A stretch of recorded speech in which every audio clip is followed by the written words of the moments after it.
Assalamualaikum warahmatullahi wabarakatuh. Sahabat sekalian, masih bersama segmen Hayya Naqra. Kita akan membahas dan mengkaji bersama kitab Asrarus Shaum, rahasia-rahasia di balik puasa, karangan daripada Hujjatul Islam Al-Imam Al-Ghazali. Bismillahirrahmanirrahim. Al-thalithu, kewajiban daripada puasa yang ketiga adalah al-imsaku, menahan diri. An isali syai'in, menahan daripada masuknya atau sampainya sesuatu, ilal jawfi, kepada rongga mulut, amdan, secara sengaja, ma'a dzikri shaumi, serta adanya bahwa seseorang tersebut ingat bahwa dia dalam keadaan berpuasa. Fayafsudu shaumuhu, maka menjadi rusak puasa seseorang, bil akli, disebabkan dengan makan, wasyurbi, atau minum, wassu'uti, atau memasukkan cairan atau obat melalui hidung, wal huknati, dan memasukkan obat melalui jalur dubur. Wala yafsudu, dan puasa itu tidak rusak atau tidak batal, bil fasdi, disebabkan oleh fasad. Fasad adalah salah satu metode untuk mengeluarkan darah kotor melalui pembedahan, atau dalam bahasa istilah kedokteran, mohon maaf kalau salah pengucapan, adalah plebotomi. Jadi tidak apa-apa atau alias tidak membatalkan puasa. Wal hijamati, ini sering kita kenal dengan cantuk, ya, cantuk, yaitu mengeluarkan darah kotor melalui alat sedot tertentu gitu. Wal iktihali, dan juga tidak batal ketika kita menggunakan celak. Wa idkhalil maili fil udhuni, kemudian juga tidak batal atau tidak membatalkan puasa ketika memasukkan ujung daripada alat yang digunakan untuk menggunakan celak ke telinga.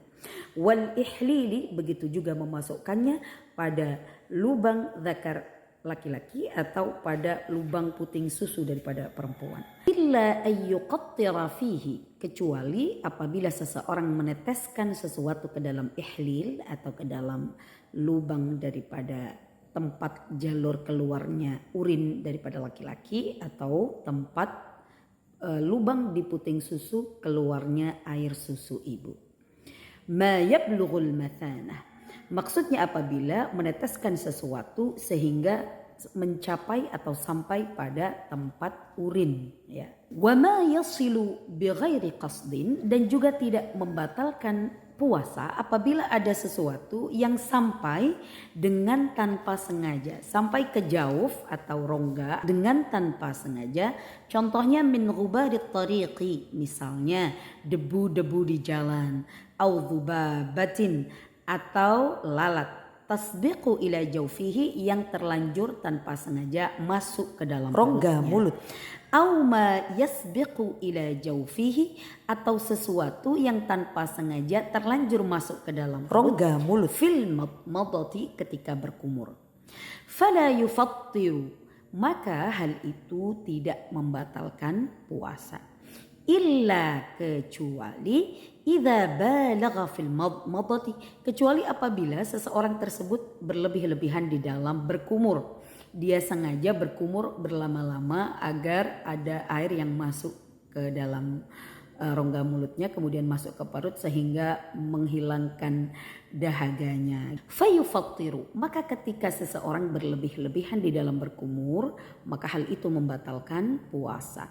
Li'annahu, karena sesungguhnya dia muqassirun, lalai atau sembrono. Wa huwa alladhi aradna biqaulina amdan, dan inilah yang kami maksud, ay muallif hadzal kitab, maksudnya al-Imam Al-Ghazali, yang kami maksudkan dengan ucapan beliau amdan, secara sengaja. Jadi sengaja berlebih-lebihan di dalam berkumur, atau sengaja makan pura-pura lupa, sengaja minum pura-pura lupa, maka hal itu yang bisa menyebabkan batalnya atau rusaknya puasa. Fa amma dzikrus shaumi, adapun yang dimaksud dengan dzikrus shaumi, yakni mengingat dalam keadaan berpuasa, fa aradna bihi, maka yang kami maksudkan di sini adalah al-ihtiraz 'anin nasi, maksudnya adalah waspada pada orang-orang yang lupa bahwa dia sedang berpuasa. fa innahu la yuftiru, maka sesungguhnya orang-orang yang lupa itu tidak batal puasanya. Misalnya tiba-tiba ketika berpuasa Anda makan, Anda lupa bahwa saat ini sedang puasa, maka hal itu tidak membatalkan puasa. Atau minum tanpa sengaja dalam keadaan lupa bahwa sedang berpuasa, itu juga tidak membatalkan puasa.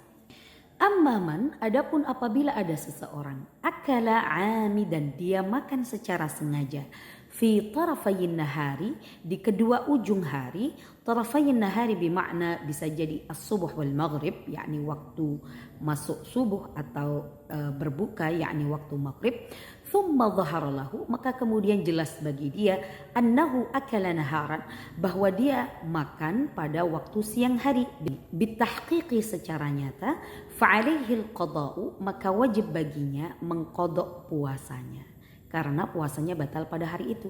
Wa in baqiya ala hukmi dhannihi wa ijtihadihi, dan apabila dia masih tetap merasa dalam persangkaannya dan sesuai dengan ijtihadnya bahwa dia makan atau minum pada waktu-waktu yang masih dibolehkan, fala qada'a alaihi, maka dia tidak wajib mengqada' puasanya.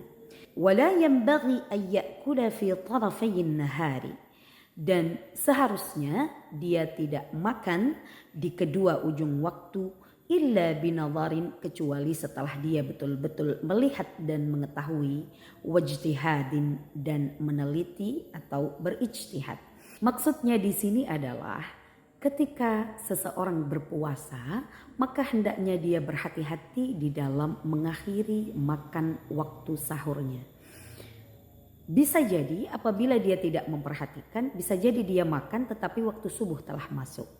Alhamdulillah, para ulama kita telah bersepakat untuk menentukan waktu imsak sesuai dengan apa yang biasanya dilakukan oleh Rasulullah sallallahu alaihi wasallam. Allahumma shalli alaihi.